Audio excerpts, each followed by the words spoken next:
Episode number 52, Kevin Fraser. All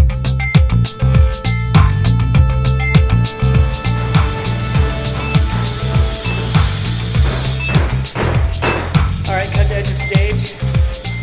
Great. All right, color frost. Check. 1, 2, 3. Check. Stand by, please. House to half, house out, letting cues 1 through 10, down cues 1 through 10. Welcome back to the Title Block, a podcast about Canadian theatre designers, their history, and their craft. I'm, as usual, your host, Michael Cruz, and this time I have an interview with Stratford-based lighting designer Kevin Fraser.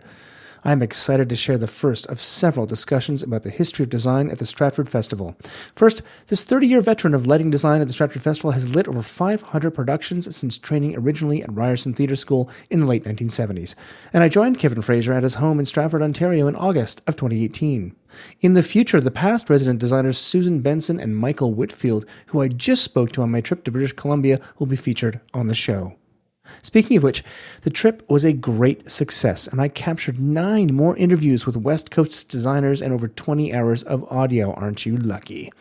I'll be releasing them over the next several months, and I'll try to get out more than one episode a month so I can share with you the rich history of theatre design in British Columbia. A very special thank you to Scott Miller, Mary Kerr, and Michael and Susan for putting me up while I was out here. The trip would not have happened without all of you. Thank you so much. And also helping me to do that will be some new Patreon supporters. Mary Kerr and Mark Crawford just donated at the $5 an episode level, so they'll have earned a warm thank you for supporting the work I do here on the podcast. And a special thanks to Robert Gardner, whose generous donation helped me to get around to Victoria and Salt Spring Island. Thank you for all your support. And if you want to support the show, please go to patreon.com/thetitleBlockPodcast and sign up for a monthly contribution. It really helps.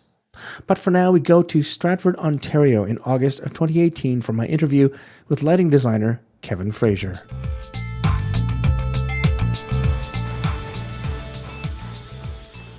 Since 1981, Kevin Fraser has been designing lighting across Canada and internationally, including 22 years at Opera Atelier and 30 years at the Stratford Festival. And he joins me today, or I'm joining him today in his home in Stratford, Ontario in the fall of 2018. Kevin, welcome to the Title Block. Thanks for stopping by. It's so great to have you here. I've been wanting to talk to you for a long time about your career in lighting and theater. Speaking of which, how did you get started? You discovered theater and your love of lighting specifically, or technical theater, in high school, right? Yeah, well, when I was in high school, I was working as a magician, doing kids' parties, Christmas parties, that kind of thing. And I had a teacher in high school, Francis Mavor-Moore, who is another son of Dora Mavor-Moore, the not famous son. Yeah, I was going to say it's a familiar name to people. Yes, indeed. And Fran ran the stage crew in high school, and he had a course, a technical theater course that was being offered that he was teaching. And I took the course thinking it would be helpful for my magic performance to know about technical theater. And very quickly, the interest in technical theater became more of a priority than the Magic Act did.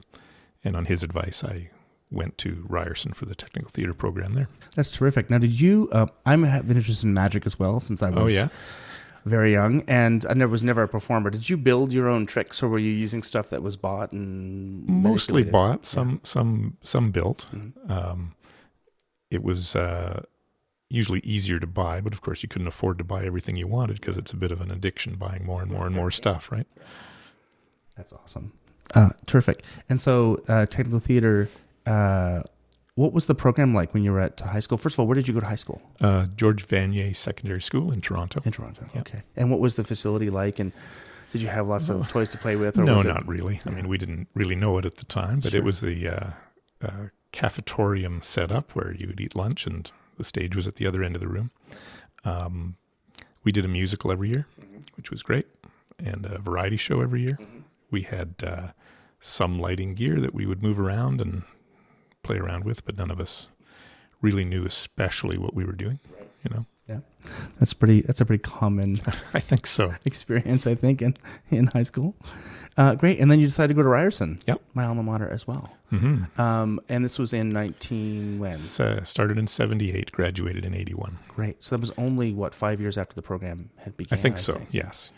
And what was the program like when you were there? Who was? Do you remember who was teaching there? Sandy Black. Yep, Sandy Black, Jean Charles Black was there. Our lighting classes were taught by Shalom Dolgoy and Rob Thompson. Even back then. Oh, yeah. I'm going to have to bug him about that next time I see him. I didn't realize he'd been there for that long. Yeah. I don't remember who else was there. Jim Carnright was our shop teacher. I don't know if you remember Jim. Was he there when you were there? He was there when I was there. Yeah, he was just sort of on his way out, I think, in the middle of my tenure there. So that's great. And you discovered that you liked that lighting was your thing. Yeah. Over as you know, Ryerson is a kind of a more general program to start with, and you specialize more and more as you get into the later years. And I think lots of people find their path while they're there. That's awesome. And did you design anything while you were at Ryerson? Yes. Like what shows? Do you remember what the shows you worked on? Or yes, we did the first show I lit was a show called Dark of the Moon. It was I remember very little about it except there was witchcraft involved, and I moved recently and found my lighting plot from that show and looked at it and thought, what was I thinking? Really, it's kind of crazy.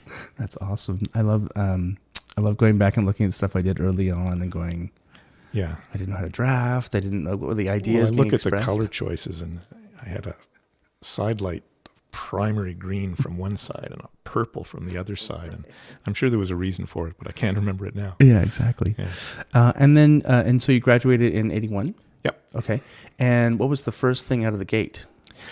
First thing, I went to Canada's Wonderland when it first opened. Now, I was doing audio there for the first and last time for me professionally.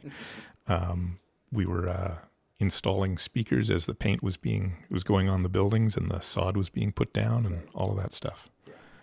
That's awesome. And the I know that was something that was very not unusual for people to come out of Humber or Ryerson and get hired at Wonderland to work there for the summer. So it must have been a fun experience. Bjarne Christensen, who was the production manager at the Ryerson Theatre School when I was there, got hired away to be the production manager at Canada's Wonderland. So a lot of people who went were his students while he was at Ryerson. Interesting. I think that he was also the production manager at Blythe. Yes, he was. Early on as well. Yeah. That's an interesting connection I had not made before. He's sadly passed as well. Has he? I think. I lost track of him a number of years ago. It was. I think that's another. I think it was in the Sean Kerwin interview that I did some investigation. I think that he passed away just a while ago. But that's an interesting connection. That's awesome. And then from there, you worked there for one summer, or I'm not 100% sure, but I may have the distinction of being the first technician to quit at Canada's Wonderland. Actually, I left towards the end of the summer to go to Theatre Passe Muraille. Also a proud tradition, I think, at yes. Canada's Wonderland. And then Passe Muraille in the early 80s must have been a very fun place to be. It was interesting, for sure, yes. We did a lot of shows with a very small staff. There was a technical staff of 4. There was a production manager, a technical director, a carpenter, and me to do everything else. I think we did about 25 shows that season. That's incredible. I mean, now they would program, even with co-pros, they program maybe 8 or 9 shows a year, maybe with a couple rentals that came in. I mean, the backspace was obviously busy with rentals, but that sounds far more realistic to do it that way. Yeah. And were these shows that were being produced by Passe Muraille, these were like it was most of them were. There were shows that came and went so fast I didn't even see them, let alone work on them. I would be out of town. We were doing a show called Maggie and Pierre, which has had a bit of a comeback now, but we were doing it was not the first year of Maggie and Pierre, but we had had been very successful, so they put together a second company. Linda Griffiths went off to do it in New York, and we had a second company that was touring the show. And so I would go out to do 2 weeks of Maggie and Pierre somewhere and come back, and another little show would have come and gone in that time that I didn't know anything about at all. Sure. It is kind of interesting. I mean, kids tours happen all the time today with Theatre for Young People, but there's co-pros or shows that are produced by, Theatre Calgary and Can Stage, and they do shows there, but there's not a lot of touring that happens outside of theaters, like throughout Ontario, but it's something Right. that happened all the time in Yeah. the 80s. Yeah. And I guess it kind of dried up with the funding or the changing model of producing. I think there was a lot of funds available from government sources to do that kind of thing.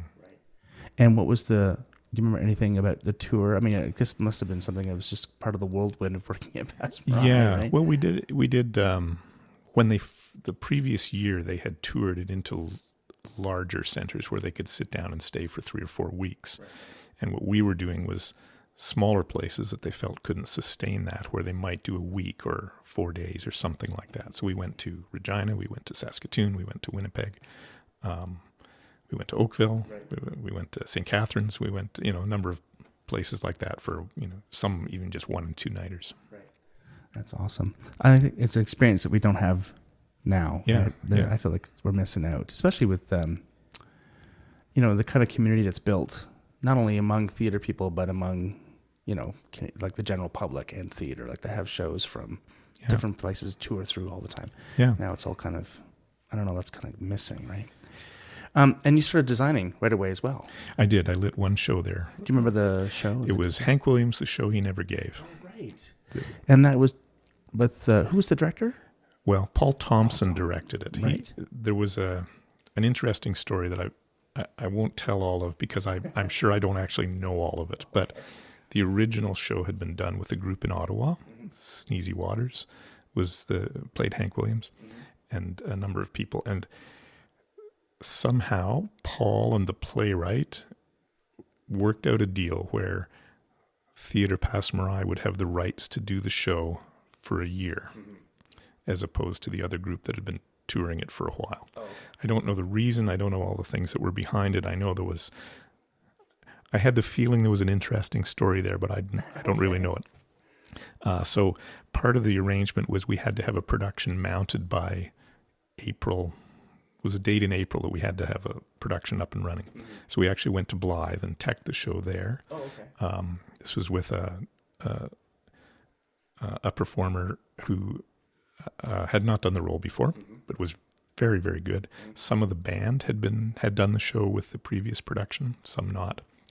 And I can safely say it was not my finest moment. I was experimenting with a few ideas that didn't work out very well. Right. But we did the show for a few days in Blythe.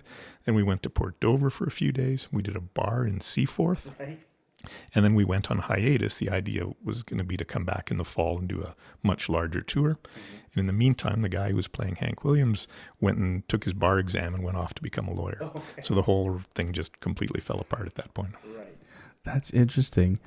It's also, this is like, again, resonating with me. My first show out of Ryerson was with Paul Thompson at Blythe. Oh, really? I did.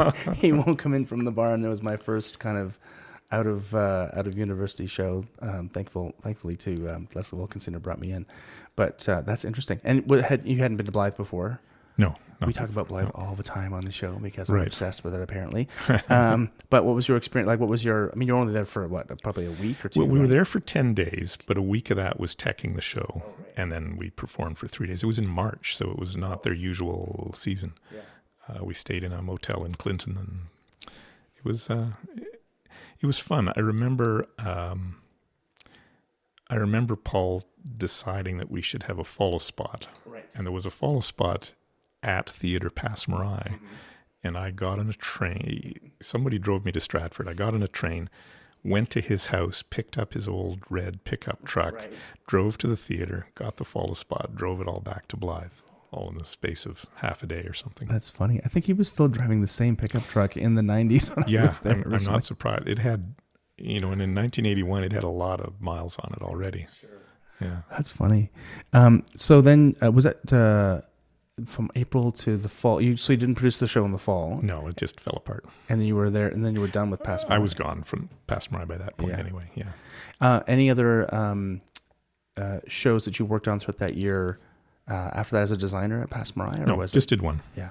Yep. And then you moved on to Tarragon next, right? Adelaide Court. Oh, Adelaide Court. Yes, I did a year as one of 2 house technicians at Adelaide Court Theatre. So tell me all about the Adelaide Court. Again, this is sort of a missing chunk. People remember it, but there's a missing chunk in Canadian theatre history. First of all, where was it in Toronto? It's Well, there is now a restaurant called Tironi that's in that space. It's just west of Church on Adelaide Street on the south side. It was originally, I believe, the courthouse for the city of York, the first, which is hence Adelaide Court Theatre. The last hanging in the city was done in the courtyard out behind the building, which is, keeps you awake at night thinking of that, I'm sure. It was great. There were two theaters. The upstairs theater was the bigger one. They were both flexible, so you could put seating in this corner or down that side or whatever. The upstairs space, I think, sat about 200. Downstairs was about 100. It was a much smaller space. There were 3 resident companies. Théâtre Français de Toronto was one. Phoenix Theatre, they had lost their building by that point, and they had an office in Adelaide Court and were using that space.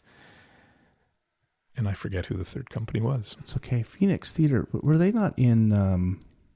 I know this was early on. They had their own theater near Tarragon. Oh, okay. Just on the north side of DuPont, west of Spadina, I think. Around near Spadina. I can't remember which side. Right. When I was at Ryerson, I went and saw shows there. Nurse Jane Goes to Hawaii was done in that space first. Jim Plaxton. We talked to Jim Plaxton about because they did that at Pass Marais later on, I think. Okay. Yeah. Quite possible. Yeah. Well, that's interesting. Okay. All these connections are being made. Oh, I know. It's crazy. That's awesome. Yeah. It was a third resident company. I just can't remember who it was. I'll try and find out, and we'll put it in the show notes if I figure it out. Okay. So that's not a big deal. And then when did do you know when Adelaide Court shut down? Or when it was converted into a... Yes. Well, it stopped working as a theater while I was working at Tarragon. So it would be 84, 85, I think. I don't think it was in 83, but it might have been 84, 85. Because I remember there was a big party, sort of closing the theater party, and someone who I won't mention came back from the party with a dozen lights in the trunk of their car, which we then subsequently used at Tarragon. Of course. Well, they're probably not at Tarragon, or they could be still. Oh, they at might Tarragon. still be there. Yeah, under never the know. stairs, someplace, under the risers. And the who ran it? Was it a city-run venue, or was it? Oh, it's a good question. Yes, I think it was. I don't really know. I think it was a city-run venue. And it just there was a guy who was the general manager who I had an impression he was connected to the city somehow. Okay. All right, and they just sort of sold it or converted the building or whatever to something else afterwards. We don't know. I lost track. Maybe I'll try and find a newspaper. There's got to be a newspaper report of that someplace. Yeah, maybe. I could probably dig up. It's fun to go to the restaurant, because I've been to the restaurant a couple times, sitting there thinking, oh, yeah, that's where the lighting booth used to be. Oh, interesting. That kind of stuff. Yeah. That's awesome. And you were there for how long? 1 season. 1 season. Yeah. Okay. And do you remember the shows that were produced there under, or were you just doing all the shows that were being brought in? Well, they had, there were 2 of us, and we weren't assigned to a particular space. It was based mostly on where the French Theatre was going to do their show, because the other technician, Kim Merchissot, who I think is at York University now, he was much more fluent in French than I was. So wherever the French Theatre was doing their show, that's where he would go, and I would go into the other theatre. Right. And mostly that's how we did it. Nice. And no, I can't remember any of the shows that happened there. That's perfectly reasonable. It's a long time ago. It is. And then Tarragon. Yep. Yeah. Went to Tarragon as an electrician for 3 years and started designing some shows there as well while I was there. Who was in charge when you were there, Urjo? Urjo Carreta, yeah. I originally went to Tarragon as a student placement when I was still at Ryerson in 1980. And Bill Glasgow was still there at that time. But by the time I went to work there full-time in 1983, it was Urjo Carreta. Yeah. That's awesome. It is also funny that those student placements don't happen. They didn't happen when I was there in the early 90s either. So that must have been something earlier on in the program to have that kind of outreach. Yeah. We used to make up our own fun. 2 of us went to be essentially apprentice ASMs on a show, but it really meant we were doing all the scene changes. Right. We were the crew, They called us apprentice ASMs, but we were the crew. Yeah. That's awesome. And how was your experience with Urjo? How many years were you at Tarragon? I was the electrician there for 3 years. Okay. Urjo was a lovely man. Sure. He was very, very appreciative when you did good work. And he was also, even later on, after I was no longer there, out of the blue, I would get a a lovely card from him if he'd seen a show that I had done, and so, and he had a really good because of his years as a critic. I use the word critic, not reviewer. He had a very good eye for things and was able to really see beyond what many people would see. Right. And nothing but wonderful things to say about her, Joe. He was terrific. He almost never directed a show, but I did actually light a show that he directed while I was at Tarragon. Right. Yeah. That's interesting. Now, so you say he was a critic. I don't know much about Urda's life. He was a critic for, here's where my memory is going to fall down because I can't remember what paper it was, but I think it was the Star. We might have to look that up. Star or the Globe. I think it was the Star. And was that before? I'm sorry. Before he was the artistic director at Tarragon. Okay, yeah. And he would continue to do reviews after that, but I don't think it was for the paper, or certainly not on a regular basis. But I know he was. I would hear him on CBC reviewing things sometimes. Fantastic. And you also started to design shows at the Tarragon as well. Yes, correct. He gave me an opportunity to do initially Extra Space shows. Tarragon produced Extra Space shows, and then eventually main stage shows as well. Do you remember the shows that you worked on? We probably have a list of them someplace here. We probably do. The one that comes to mind, we did a production of Farther West that Duncan McIntosh directed and Cameron Porteous designed. That was a particular favorite. They converted the theater to be in the round. And the main space or the main space in the round. Yeah. And the I don't know if you know the play, but there's the final scenes in Vancouver. It rains, and Cameron had done a set which was basically a dirt floor. There's a scene towards the end of Act 1 where there's a fist fight, in the mud by the river. So we actually ran water through the dirt to turn it into mud. And then it would dry up over intermission. So by the time we came back for Act 2, the floor was dry. And then later on it rained. So we had a trough all the way around the stage and water falling. So the actors were surrounded by falling water and rain, but they were dry in the middle. That's a fantastic solution. It was great. Yeah. I had a rain deck in Tarragon is kind of a thing that you don't think about happening very often. I know. And then the very end of the play, I don't want to spoil it if anybody hasn't seen it. I don't know if you ever get to see that show anymore, but the main character gets in a boat and gets pushed out to sea because she keeps the journey of her life. She keeps going farther west. That's kind of the idea. And there was a boat that left right around where the lighting booth is and flew across the over the audience's head all the way to the other end of the theater, and lights dimming out as it was a blackout by the time she got to the other end. That's a great. Oh, it was a great show. That's a great ending.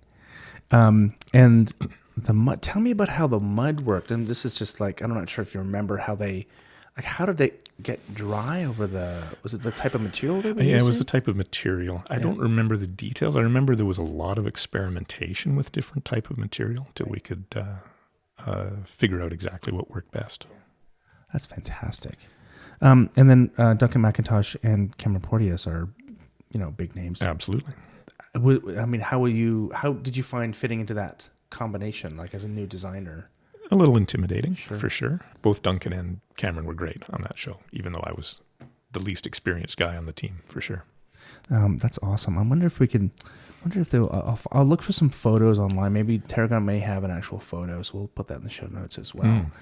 And so you had gone to Shaw as an apprentice, or as an assistant the season before.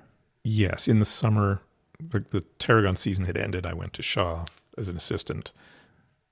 I think the same year I was somewhere else, did summer stock somewhere else, and then back to Tarragon as electrician in the fall. Okay, so tell me about that experience. What was the sort of routine at Shaw when you were there? What year was this approximately? This was 1985. Oh, okay. And I was assisting Jeffrey Dallas, who was the head of lighting design there at the time. I did assist a few other designers at times, but the shows I was supposed to be working on were two of Jeffrey's shows. We did a play called One for the Pot, which with Heath Lamberts plays multiple twin brothers. I think that he not cashed in, but he did that show a lot after that. And I do know it went to Toronto. I went to the Royal Alex, I think, in Toronto, and maybe the National Arts Center. Something I don't. It did have a life later on, for sure. And the other one was Heartbreak House with Michael Levine doing the set, and that was a wonderful, wonderful show. Yeah.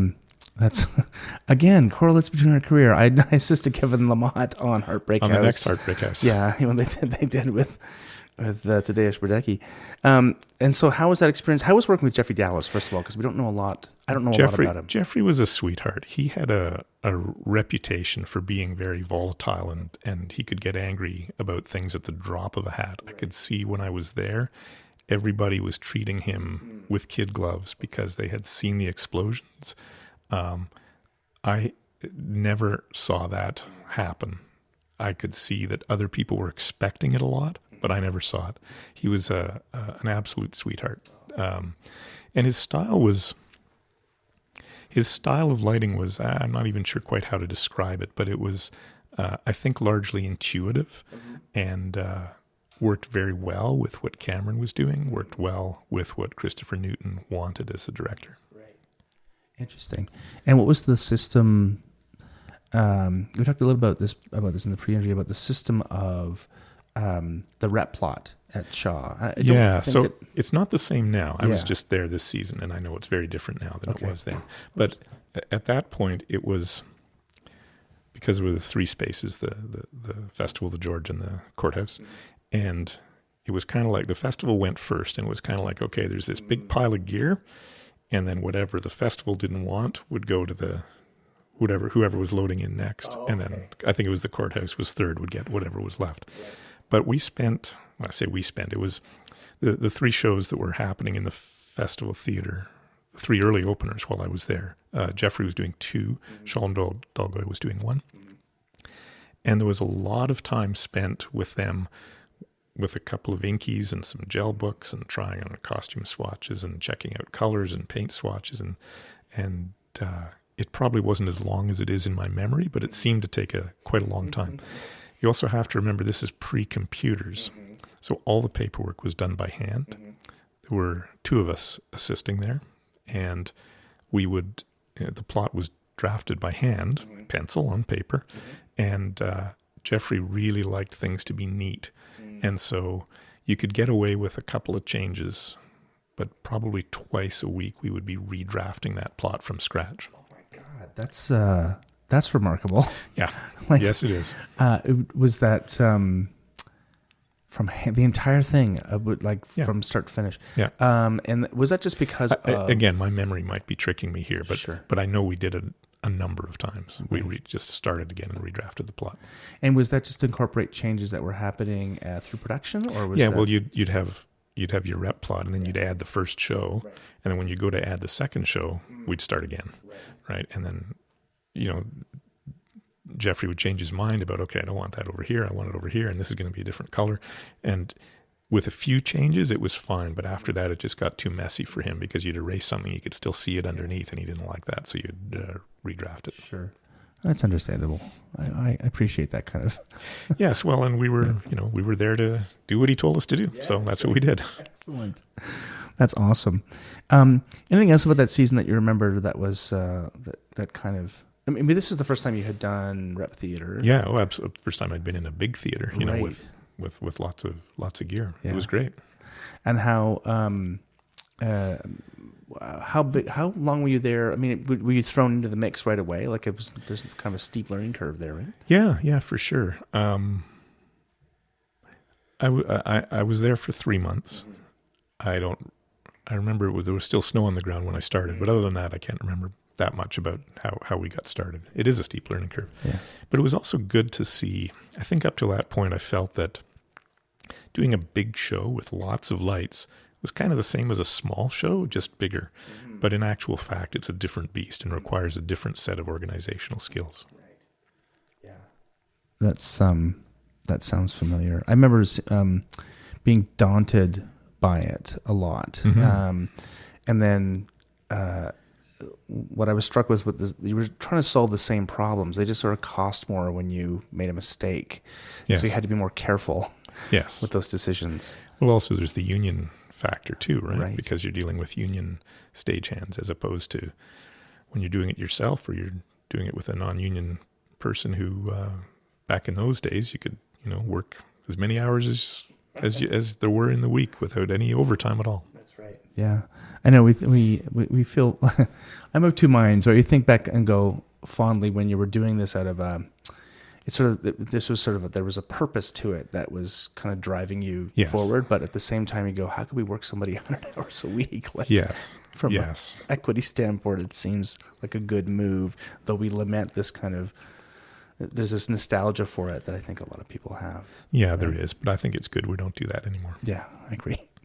Okay, awesome. And so now this was the first time you had assisted, but then you went to Stratford. Yep. After you were at the Tarragon, or was it in the summers? Correct. Well, it was. I left Tarragon as an electrician after doing Farther West. That sort of it was well received, and it was a good show, and that kind of said to me, yes, I think I can take a leap and be a designer and leave the electrician thing behind.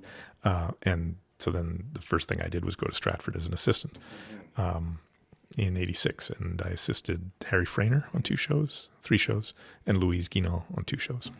That's great. And that is always like that kind of feeling of leaving the electrician life behind is well, it seemed like a brave decision at the time. Mm-hmm. Yeah, well, it worked out, certainly. It did, yes. But it's also not uncommon, I think, as well. Like that's a very, that transition is one I think that most lighting designers anyways make, right? Yeah. So how was Stratford, like what did you notice about the place that was different from your experience previous year in Shaw? Well, not quite sure how to describe this. It's, there's a different way of working, and certainly it has changed over time, but it was at Shaw, it was a little more of getting together and working out a rep plot based on the needs of the show that was in front of you, or the season, the combination of shows that was in front of you. Whereas in Stratford, it's more of a historically based rep plot that we make small modifications to accommodate the shows of that season. Now it has changed since then, but back in 1986, we didn't have moving lights, we didn't have scrollers, we didn't have LEDs, we didn't even really have a soft patch. It was a hard patch dimmer, 120 dimmers with a telephone patch panel in the big festival theater. So it was a lot of ways of working that had been worked out over time, and there was kind of an attitude of you have to think through anything you want to change to that rather than just assume that you can do better and start again from scratch.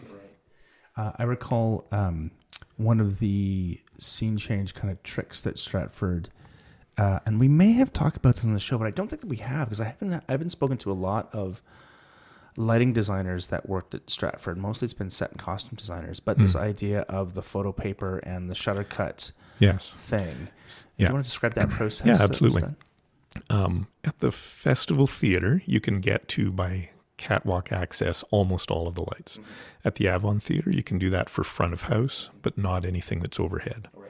At the old Tom Patterson Theater, now demolished, you could not get to anything. And the Studio Theater, same thing, can't get to anything. The new Tom Patterson Theater, when it's finished, will have catwalk access to everything overhead. So what we did, because there was no moving lights available, you couldn't just dial up a special here or there or wherever. So you could change the function of a lamp between shows by changing its shutter cuts. The problem is you often need scenery on stage to get those shutter cuts correct, and the changeovers between one show and another are supposed to be an hour. So you may, by the time you get to a lamp, you may not have the scenery on stage you need to replicate a shutter cut.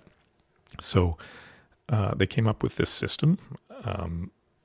It was in existence here long before I was here, whereby you could do shutter cuts in a lamp, turn the lamp off, you get a gobo holder that has essentially aluminum pie plate and a layer and a photosensitive paper. You put it in the lamp, you turn the lamp on there's a magic intensity and length of time that each electrician likes, but it's about 5 seconds, 6 seconds in that vicinity. you turn it off, you pull it out, and you can see burned onto the paper the outline of the shutter cuts. Right. Then you take that away, you get an X-Acto knife, you cut through the paper and the aluminum, and you have a template of those shutter cuts. You put it in the lamp, you pull the shutter cuts out. With any luck at all, you don't see anything change. In practice, it kind of depends who you have cutting your, and how much experience they have. There are some electricians we have that are very good, and they're bang on 90% of the time. Sometimes you have to send them back. Sometimes you have to shoot them again. Sometimes you can fix it by putting a little muffler tape if the shutter's a little too far out, or you take an X-Acto knife to it, and sometimes the angle's off a little bit. And evaluating those, as a designer, you go, is this good enough? Right. Is it okay? Knowing that there's a little bit of play in the gobo slot anyway, so the odds of you getting a shutter lined up exactly every time are pretty minimal anyway, but you can get close. Great. And that's it. Unfortunately, they don't make the photosensitive paper anymore, and we're working on a backstock. One of the stagehands found some on eBay a few years back, and we're working our way through that stock now. I don't know what's going to happen when it runs out. I didn't realize you guys were still doing it, but that's that's an awesome story. And who developed that? Who came up with that idea? I have no idea. No. It was my guess would be one of the electricians, but I don't really know. Yeah. Still incredible, I think. I don't want to go too far into the future, but how long did that process take at the time? I mean, focusing is one, is a certain, like, takes a bunch of time, but then to have to rep the show, like, did you put off a block of time after you focused everything? Then that would be like a 4-hour call to figure out the rep kind of thing. Yeah. Well, it's the rep plot goes in first and gets focused. Now, bear in mind, we were not just photo templating the rep plot, but also lights from other shows are available for use as well. So you could take a special that somebody hung for a previous show, make a template of their shutter cuts for them, and then change the shutter cuts and make a template for yourself as well. So as long as you didn't have to refocus the lamp, like change the yoke or tilt the pan, correct. you could do that. Correct. And it's usually a 4-hour call outside of the focus for the show. That's awesome.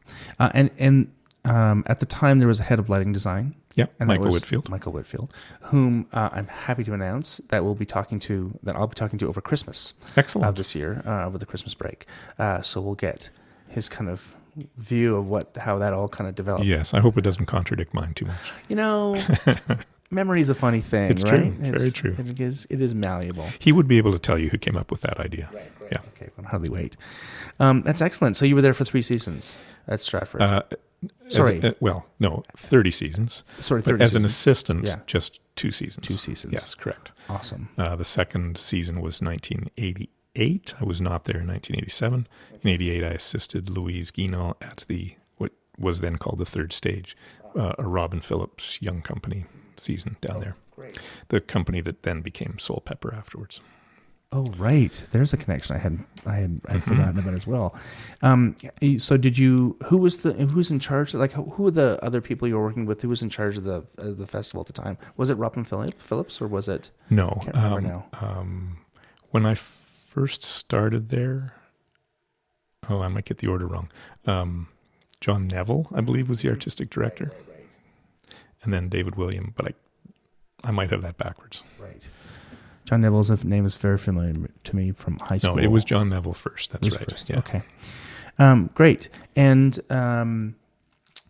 anything you remember about the shows you were working on that you want to talk about, or is that? Well, the first year we did a really interesting production of Pericles that Richard Azunian directed.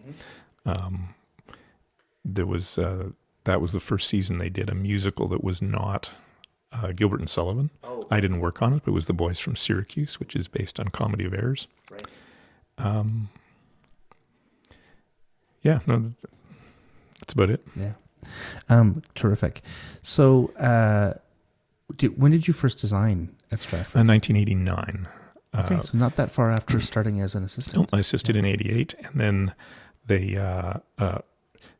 in 87 and 88, Robin Phillips had a young company in the Third Stage, which was basically his thing. He was kind of ran that show. In 1989, they decided to, again, that's above my pay grade to know why these things are decided, but Bernie Hopkins came in to direct the young company, and the decision was made that nobody who was involved with the previous young companies would be involved. Fortunately, I don't think he knew that I had actually assisted there with Robin. But I had worked with Bernie in another theater. Right. He knew me, so I was presented as an option to light the 2 shows he was doing, and he said, "Yeah, absolutely." And that was how it started. Right. That's incredible. And so it's also, I don't know how unusual that is. It seems like it's a pretty typical way people start at Stratford, right? They start as assisting, and then they get to know people, and then... Yeah, not everybody who assists gets to do shows, sure. But many do. Yeah. Yeah. And what was that experience like? I mean, you'd already been there for a few years, so it wasn't like you were brand new. No, but it is... I was, I think, a little cocky at the beginning, thinking it was easier than it was going to be. Right. I do remember distinctly the opening night of Love's Labour's Lost, which was the first show to open that I did. Learned a couple of interesting lessons. One is that I don't like going to opening nights because, and the other is when you're working in a thrust or in the round, you really have to get around and sit in a lot of different places. Now, I had done that, but I ended up at opening night sitting in a group of seats right over the VOM entrance that I had not actually seen the show from.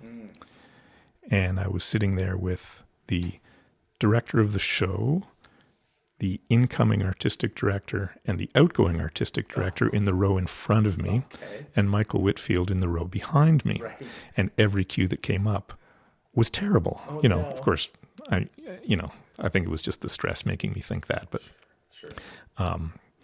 From a practical point of view, I know why I didn't like it. It had to do with the way that things bounced off the floor. I'd made some changes to the rep plot, which were maybe not the best plan, and things bounced off the floor into those seating sections in a way that they hadn't in other places I had sat. Right. I had been sitting. And so, every cue that came up, I just thought, that's it, end of my career, this is awful, everybody's going to hate it. Nobody did hate it, or if they did, they didn't say anything, and they clearly hired me back, so I guess I was not completely, but it was not a fun night for sure. I can only imagine. I'm stressed out just thinking about it. What were the things you were working on in the winter that you remember that were important, kind of milestones in your career, if any? Well, right around that time would have been when I was starting with Opera Atelier. Oh, right. I was with them for a number of years. Yeah. Theatre Aquarius started around then. In Hamilton. I've done shows most seasons from then till a couple of years ago. Yeah. That's great. Well, let's talk about Opera Atelier. And Tarragon as well, of course. Yeah, where you continue to work there. Yeah. Let's talk about Opera Atelier, because I think that's an interesting story as well. You started there right from the beginning. Almost the beginning. They had been in existence for a couple of years before I started with them in 1988. Okay. They were, through a weird combination of circumstances, they got their hands on the manuscript of an opera, a one-act opera called Myrtille by Rameau, that had never been produced. He was the court composer for one of the Louis. I probably should know which one. Okay. And he died before it was performed, so they didn't perform it. The manuscript was lost, found in a library in Paris by someone known to Marshall Pinkowski, and Jeanette Zing, who are the artistic directors. He offered it to them to produce before it got published, which they did. They decided that up till that time they had been doing shows in the art gallery, courtyard of the art gallery or museum. I can't remember if it's ROM or the art gallery. I wasn't involved with that. Okay. They rented Macmillan Theatre at University of Toronto and decided they needed someone to come in and do the lighting for that. They also, one of the things about Macmillan Theatre, which I think is still true today, is that when the school does a show, it's a non-union space. When you rent it, it's a union space. Right. So it's actually a union theater with no house crew, which makes for an interesting situation. Yeah. So they realized they needed people who had a little more experience with that. So I came in to do that show. They brought in a stage manager and a production manager as well. That's great. And what was the original intent? So they had, my understanding is that they had focused on the period kind of nature of these Baroque opera that they were doing, right? Correct. Our mandate initially, it changed over time, but initially we were trying to make it look as if the show were lit by candlelight. Right. Now, if you just light a show by candlelight, it doesn't work for modern audiences. Right. At the time the operas were originally produced, there would have been a large chandelier over the audience. The idea of house lights going out was still 100 years away or more. That's Wagner, right? I think it was Wagner who did that. I think you're right, yes. Yeah. So there would have been some light coming from the auditorium. Footlights were a big deal. Mm-hmm. They used to do, I did a little research about Baroque lighting because I wanted to know what they did so we could figure out how to replicate it. They had little troughs of water where the footlights were, and the footlights were candles floating on cork. So if they fell over, they'd be self-extinguishing in the water, which is an important thing. Yeah, in a theater largely made of wood. Of wood, yes, absolutely. And they would have candles going up the legs. So behind each set of legs, there would be little shelves with candles on them, so they get a little bit of illumination that way.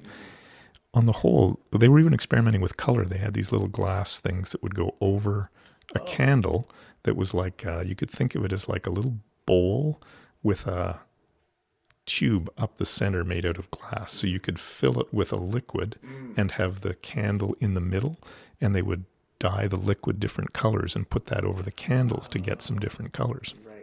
I imagine a snap blackout might be a little tricky, though, with all those candles. Yeah, you need a big fan or something. Yes, yes. And there'd be somebody running around trimming the wicks on the candles through the show. Right. So it would not have been a lot of light. They had whiteface to try and pull that out. So we were doing that with Opera Atelier at the time as well, a lot of whiteface. So in order to try to replicate this, we realized pretty quickly that real candles, we did use them a couple of times, but not really the way to go.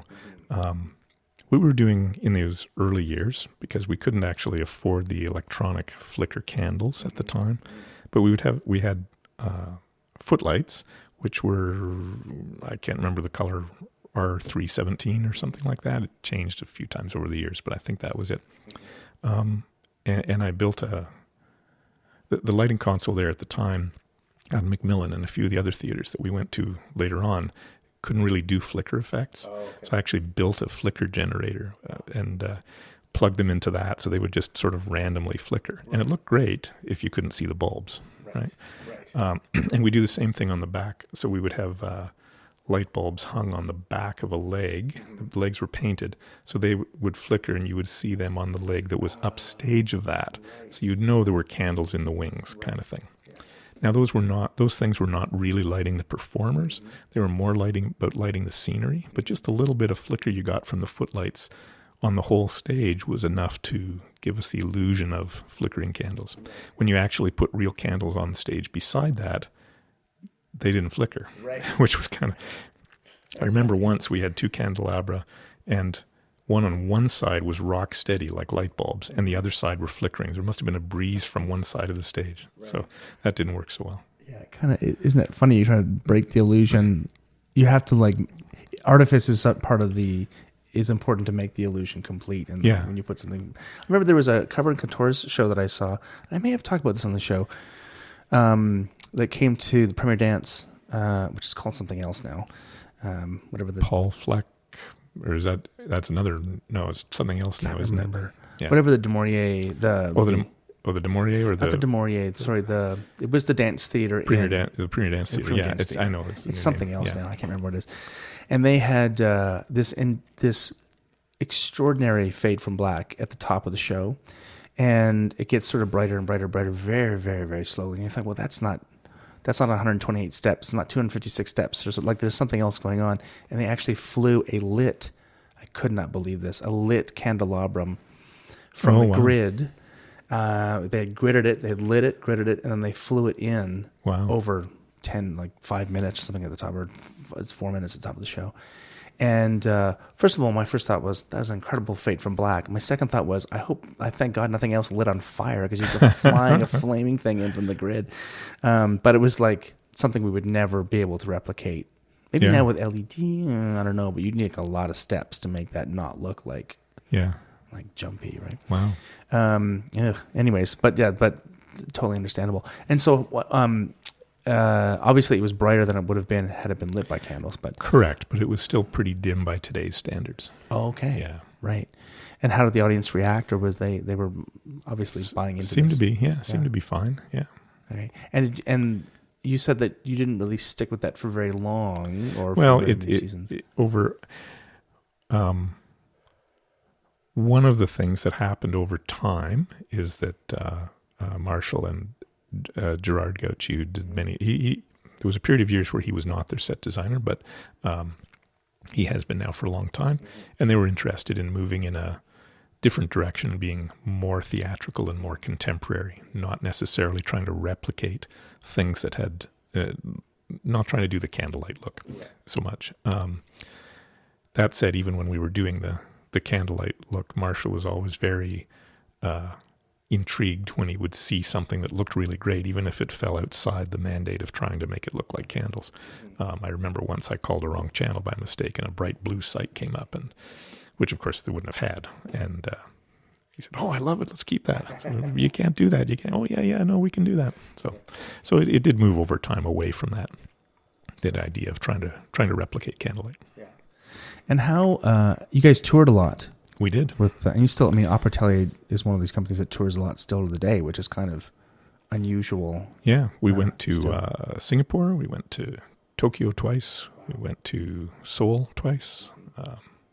Versailles. I know in your chat with Bonnie Beecher, you talked about that, but we also went there in the 90s. Yeah. Oh, that's awesome. Yeah. What did you tour with? Like, you must have brought all the candle bits. Well, we toured with footlights. Oh, okay. We brought our footlights, that's it. And then replicated. We would sometimes have to struggle to find the right bulbs to put in them based on the electricity that was there. Sure. So we didn't take transformers with us. That's always a challenge.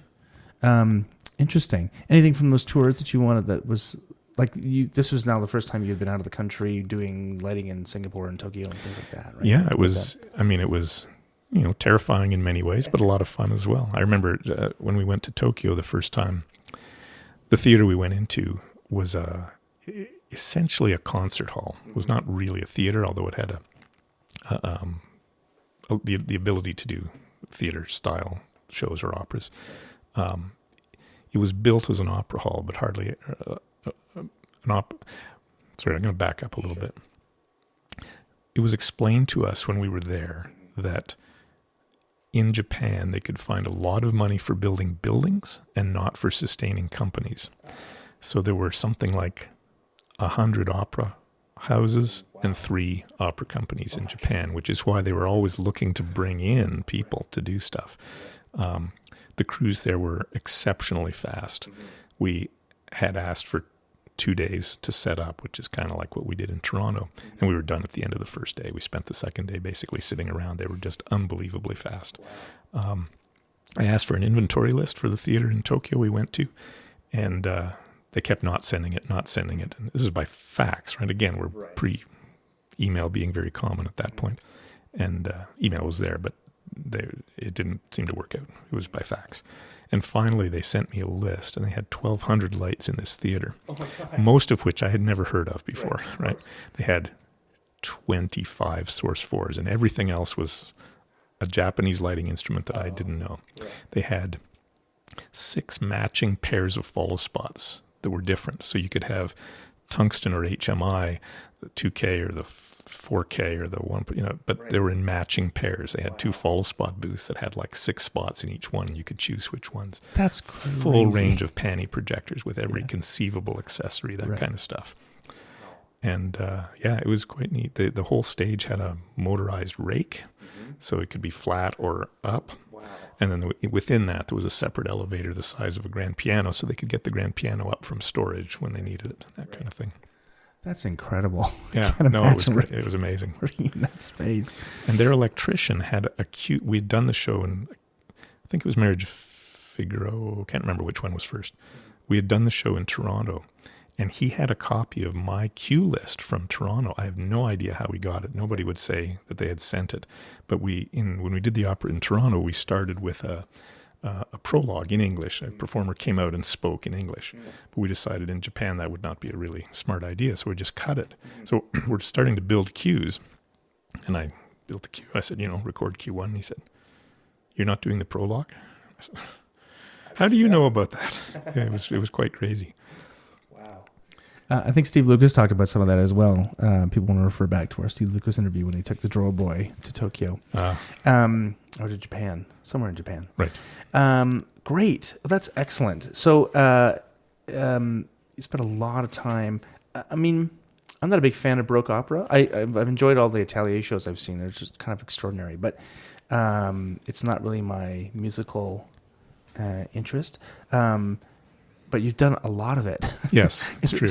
Is it something that this is probably a silly question, but like do they all kind of blend together in the end? Like it seems like to do a very specific genre for that long. Many do, but there are some I liked a lot, and they, like Dido and Aeneas is a particular favorite, and if I hear something on the radio from Dido and Aeneas, I'll know it right away, right? Whereas some of the others that are maybe not so much, but there's a handful that I really, really enjoyed.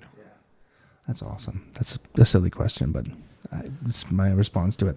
And all the other opera that you've done looks like it had connections to Atelier as well. Many of them do, yeah.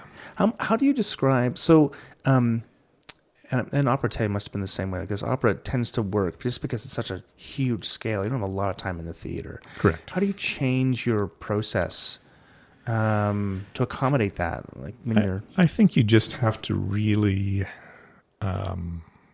plan ahead and know what you can achieve in the amount of time available. So theater might have 300 lights, but if you only have time to focus half of them, you don't hang them all. You have to sometimes limit yourself based on that. And the same thing with cueing.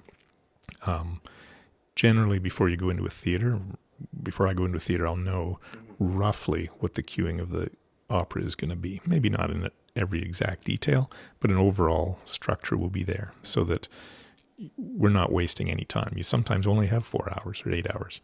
And so you gotta go immediately, as fast as you can. It's just really about pre-planning. And with Opera Atelier, I know I listened to your interview with Bonnie Beecher, and she alluded to this as well, that the time is very, very tight in the theater with that company. And again, it was kind of over time learning how much you could do and how much you couldn't do. And just kind of, when you've been doing it for a while, you kind of look at it, especially if you've been in the theater and you know the crew, you can look at it and say, okay, this is going to take 6 hours to focus. This is going to take 8 hours to focus, whatever. And just allot your time accordingly. Yeah. Okay, terrific. All right. So just before we take a little break, anything else? Drayton's another company that you've worked with for a long time and a number of different shows. Most of them are musicals. The last 15 years or so, I've done mostly musicals. Right. Probably 3/4 of my work have been musicals. And you worked with Alex Mistakis and the company when they were for just a couple theaters. Yes, now correct. You said seven theaters now. It's quite an empire he's developed out there. Or out here, I should say. Anything there? I mean, you were well established in your career before you started there. Yeah. What anything specific about working with that company in that kind of environment that you want to talk about here, or particular shows? I mean, they did Cats, for God's sake. Yes, we did do Cats in 2008 or something like that. Seems a bit ambitious. It was very ambitious, yeah, for sure. It's an interesting company, and many of the shows are really, really good. They have, although it's mostly dealt with now, over the years, it would be safe to say they had some growing pains because the company grew quite quickly. And there was a while they were growing and expanding where there was a bit of a summer stock mentality, like thinking we're a small theater, but we're not anymore. We're actually a big theater. Right. And there was growing pains around that. Right. They have 2 other theaters are A houses. Mm-hmm. I believe they're the only non-union A houses in the country. Mm-hmm. And all but one, the rest are B houses. And then there's one that's, I think, F or G, a little tiny, the St. Jacob's Schoolhouse Theater. For Drayton shows, it's usually about schedule. It's a very complicated schedule. I mean, the Stratford Festival schedule is complicated, but it's also worked out a long time ahead in great detail. They publish this thing in October, November they call the master schedule, which will tell you this show is rehearsing in this room from 1 to 6 or whatever it is, right? So it's all kind of worked out ahead of time. The scheduling for Drayton is not worked out in as much detail ahead, and can be very complex because they move shows from venue to venue. That's the other thing at Drayton, right? You're not just designing in one space. You have to No. design it in one space, then it goes to Guelph or... Sometimes it's one space, Right. but sometimes it moves, and sometimes they come back the following year in a different space as well. And what tends to happen, because I guess their biggest expense is in terms of actor salary, actor weeks, shows will move and change all on the same weekend. Not all on the same weekend, but many on the same weekend. So you could be doing 4 load-ins at the same time in different cities. So their technical staff is spread quite thin. Right. And that is a challenge, always a challenge. They always make it work, but it does leave people kind of tired sometimes. Yeah, sure.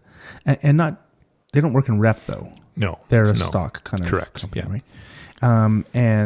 And so when you're moving, at least you're not having to make compromises with the show that was in their previous, but the spaces must be quite different, right? Correct, they are. They have 3 fly house spaces and 3... one of the nice things about the non-fly house spaces is they did take the time. It's a fixed grid over the stage, and they're all the same height.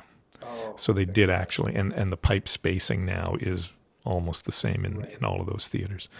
So it makes it easy if you have a cut drop or something. That's, you know that the grid in this one is 16:6 and in there it's 16:6. So that makes life a lot easier for sure. Especially as a lighting designer, right? You have to change like all your 12s become 9s or vice versa, whatever when you switch over. Yep. Wow. And inventory gets to be a challenge there as well, because in the spring and the fall, there's really only 2 theaters running. So there's lots of gear for both of those theaters. But in the summer, from sort of early May to Labor Day, all 7 spaces might be running. So then there's less inventory. And although they have somewhat, not fixed inventory per theater, but some of it is. So some lights will stay in the theaters and some will move around depending. They've always been very good to me when I say, I really need this, and they'll go find it at another theater and bring it in. Right. Ideally, I think they would love to have a fixed inventory in each theater. There just isn't quite enough to do that with. And also I tend to get the bigger shows. So therefore I'm the guy asking for more gear. Right, yeah. I mean, I try not to go too over the top, but it's sometimes you just have to, depending on the show. There are notorious, I don't know if I've spoken about this on the show before. There are certain designers at Shaw of notoriety that will steal from the show that they did earlier in the season and go, just take that. We don't need it. Oh, really? I need an extra special light down, right? And you're sneaking into the show that's running down the street to take this light down. And the electrician's like, what are you doing with that lamp? Like, oh no, the designer said you don't need it for this show, so I'm going to take it for this show. That's happened a couple times. I know. Wow. Yeah, it's kind of interesting. Yeah. Anything specific? So can we talk about cats? Like that is the thing that I find surprising is that it's this show, much like Phantom or even Les Mis, that has a very specific look that people expect when you show up to it. Right? You can do Oklahoma probably in a couple different ways, and people aren't going to go, okay, or Fiddler, even though there's a certain environment in those shows. But Cats is very specific. So how do you approach that from a creative direction? Well, I mean, I didn't set out to try and copy previous productions of Cats. I'd certainly seen it, so I'm sure it was informed there somehow. But I just, the main difference with Cats is that there is so much dancing, right? A more traditional musical like Oklahoma, you'd have a long scene where you'd do a cue for that, and then you'd have a song, so you'd change the lights for the song, and then maybe you've got that one cue for a couple of choruses, and then a couple of verses, and then there's a chorus, so you have a new cue for the chorus, and then and so your song might have half a dozen or 8 cues in it, and then you're back to another scene, right? And so it's song scene like that.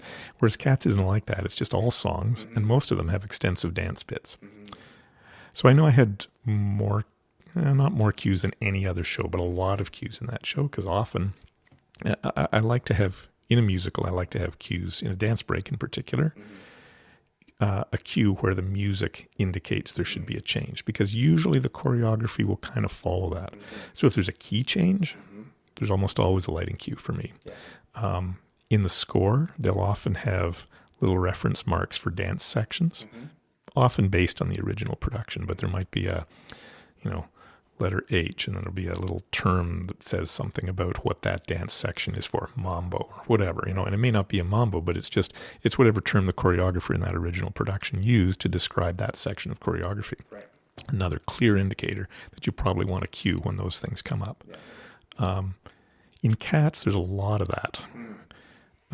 Like 400 of them, so I know there were big chunks of that show where I had to cue every 8 bars, just because it felt like it needed it, Yeah. It just happened that way. I think I remember it came through Kitchener, one of the original not Truck and Bus, one of the original big productions of Cats. Okay. Came through Kitchener in 88 or 89 or something. And we were marveling at the number of cues in that show. I forget what they were, I think they were traveling with, I forget the console they were traveling with, but it was hundreds of cues. Yeah. We thought, how's that possible to do hundreds of cues?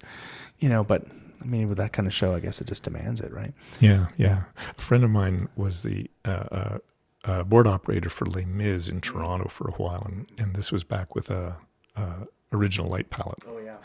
And he said they changed discs at intermission. Oh, my God. So they would load up Act 2 at intermission. Yeah, those are the days, aren't they? Yeah. That's remarkable. Not good days. No, it's much better now.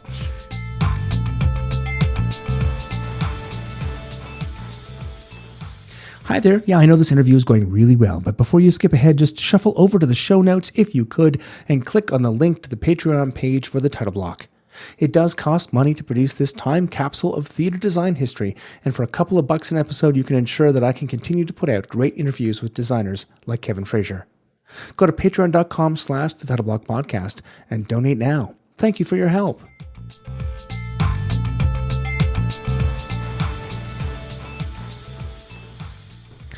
Okay, good. So let's talk about technique. Okay. Let's get the big one out of the way. Let's talk about designing a basic plot in the Festival Theatre at Stratford.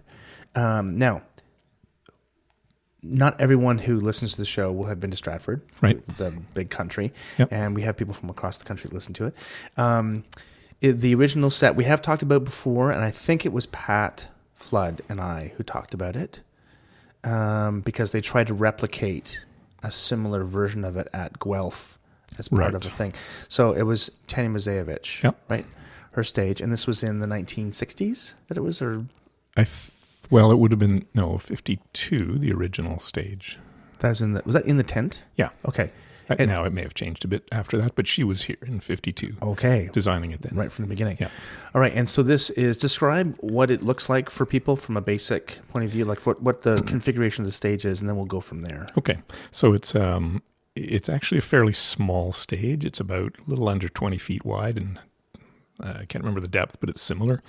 There is steps leading down from the main playing space. So the main playing space, you could think of it as like a square, but with the downstage left and right corners cut off. Okay. And then there are steps leading down. Don't ask me how many, because I can't remember. And it actually changes show to show, because there are different step configurations that are possible. Because you can basically make the playing stage a bit bigger and fill in those steps. Yes, but even if you have steps, you can have a wide step or a narrow step. And I have done shows where they have filled in the top step and then continued down so that there's actually one step less. It's a little hard to describe, but so, and sometimes they do that on one side and not on the other or something like that. But basically it's steps going down into what we call the gutter, which is a little area about a meter wide between the last step and the audience. It's the front of the audience is curved, so it changes distance, but roughly that. Upstage, there is a wall, which for a long time was not removable and is now largely removable, so you can put scenery there instead. There are 2 doors, up left and up right. You go up more steps to get to the doors. And then there is an optional balcony that can go in the middle. Again, for a long time it was not optional, and then they made the balcony removable, and then they made the walls removable. Right. So there are steps leading up from the doors, up left and up right, to the balcony, which is essentially in the center of the room. The front of the balcony is kind of the center of the circle that is the entire room. Okay. And this would be called the inner above and inner below is the upstage areas Correct. from the underneath the balcony and then the back of the balcony. Yes. So you go out the balcony door, and there are steps down. Okay. Up there. And then there were VOMs in the house. Yes, Left, down right, left and and- down right. Okay. No center. No center. Okay. Excellent. I think everyone is. I just wanted to get that baseline because Yeah, no, I even know. though we have that in our heads, I think that's and it was based on the globe, roughly based on the Maybe globe loosely. idea, Yeah. right? Yeah. Yeah. Okay, great. So how do you approach? So this is a thrust stage. Yep. I think that everyone learns how to think about a thrust stage in those kind of 4 points. That kind of because you've got people from all at least on 3 sides. How do you approach that in Stratford? And tell us about the original configuration because now we have all these dimmers per circuit and there were lots of flexibility. Yes. But back then there weren't as many dimmers. No, when I down. started, it was I believe 120 dimmers, not dimmer per circuit. So the rig there was much more ganging things together than you would have now. Now everything has its own individual dimmer, and I think they're up around 900 something dimmers in there now. So the basic plot had a series of areas. You could divide the stage up into areas. I can't remember how many it used to be now, but it was quite a lot. There was about an area every 4 feet or so. And they were bigger so that they would cover into the next area. So you didn't have to use every area all the time. You could use odd-numbered areas, and it would still kind of work. It just depended what you wanted to do. So most of the areas, when you talk to Michael Whitfield, he'll have a much better memory of this than I will, I think. But most of the areas were 4-point areas, so they would come from down left, down right, up left, up right. Some of them were 5-point areas, just based on trying to get shutter cuts that didn't fall into the audience. So you couldn't quite do it with 4, you needed a 5th one. And some of them were 3-point areas as well, particularly kind of near the center. There was some 3-point areas. So the idea is, if you brought up an area, you would know that you had front light, whatever that means in a thrust configuration, from all sides. So that you didn't have to worry about the fact that somebody, if you're down center where the table is, the production table is, you knew that somebody sitting in the worst seat upstage right could still see some faces. Okay, so you're lit from all sides with the basic areas. Now, for the most part, you wouldn't just use that to light anything, because I feel you really need a directionality to happen on the stage. So in addition to those areas, there was a color wash, 2 colors from up right, 2 from up left, 2 from down right, 2 from down left. Initially, those could be changed between shows. So my show might have a warm and a cool. Somebody else's show might have a lavender and another cool, or whatever they wanted for the nature of the show. So those would not necessarily be symmetrical, but you could have a strong, for example, you could have a strong sunlight kind of colored wash from upright for a particular scene, add in the areas to fill, so you knew that even people who are not sitting upright where the strong light is coming from, they're going to get a great view of everything, although it tends to look a little boring, right? So if you're sitting down left, the strong light is now a backlight for you, but you use the areas so that there's a little bit of face light, or a lot, depending on what you're doing. But you have some face light added into that.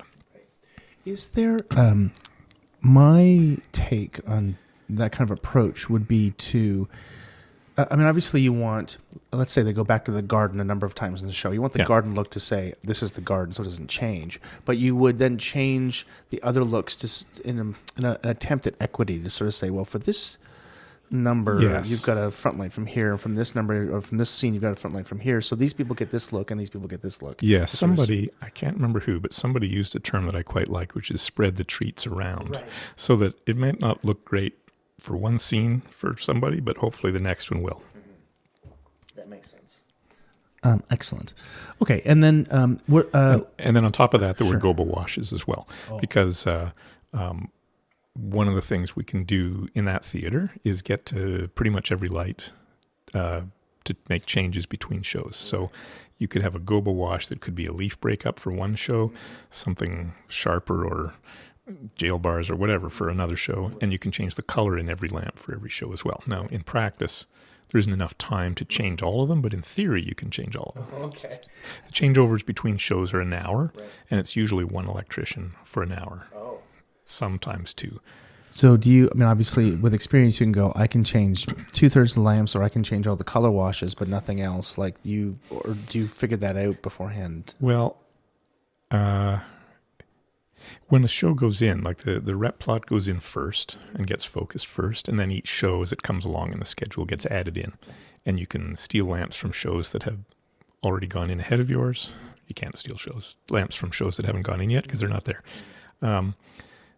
So you do work it out ahead of time, but there isn't really, I would say that the designers aren't generally thinking about how much can be done.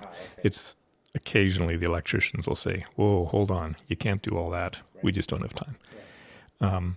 Where it becomes a big problem is area lights. If someone wants all the area lights to change, that's a problem. If you don't do that, then you're generally fine no matter what. Okay. And as far as color choices, the area lights were all open white?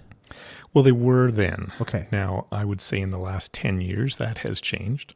Up till around 2008, the area lights were always white. And this was explained to me when I started, that part of the thing, and again, it's kind of changed over time. It's not so much this anymore, but one of the things that was told to me when I started lighting there is that if there's ever a dispute between a costume designer and a lighting designer, the costume designer will win because they spend so much money on costumes.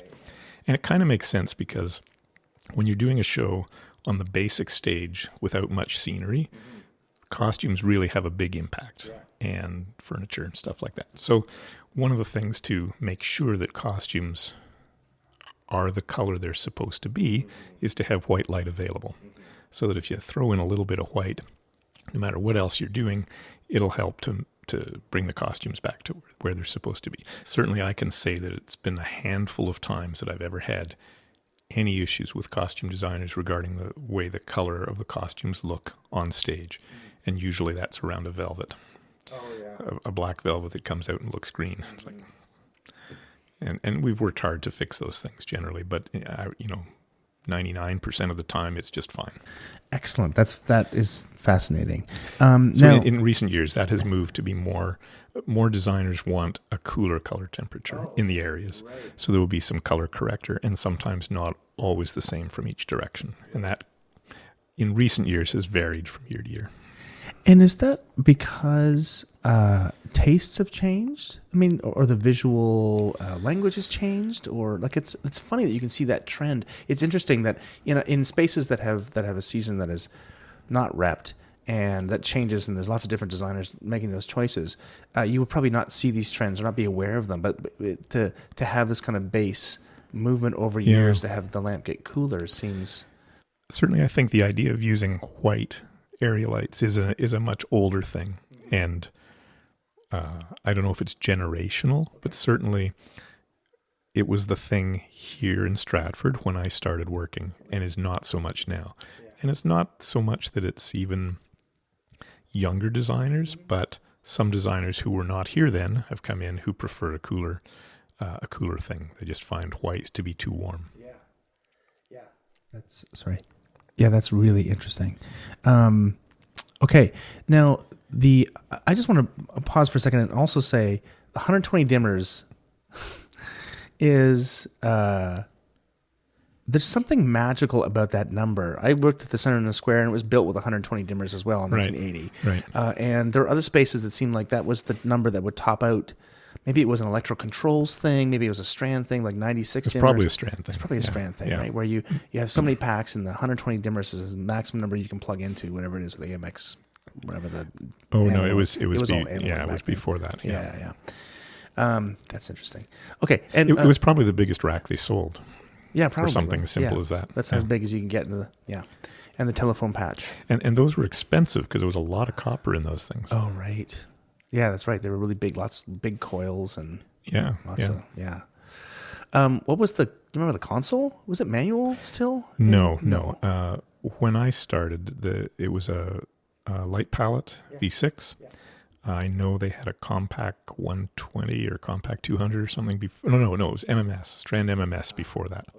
But they had a light palette V6 and then moved from that to AVAB. We went to AVAB VLC. Yeah. And then from AVAB, now it's ETC. I think that's what Shaw did as well. They had AVAB for a number of years. Yes. And then they went to, we were the first year, again, we've talked about this a bit on the show. We went to the Strand 520 series the year that I started.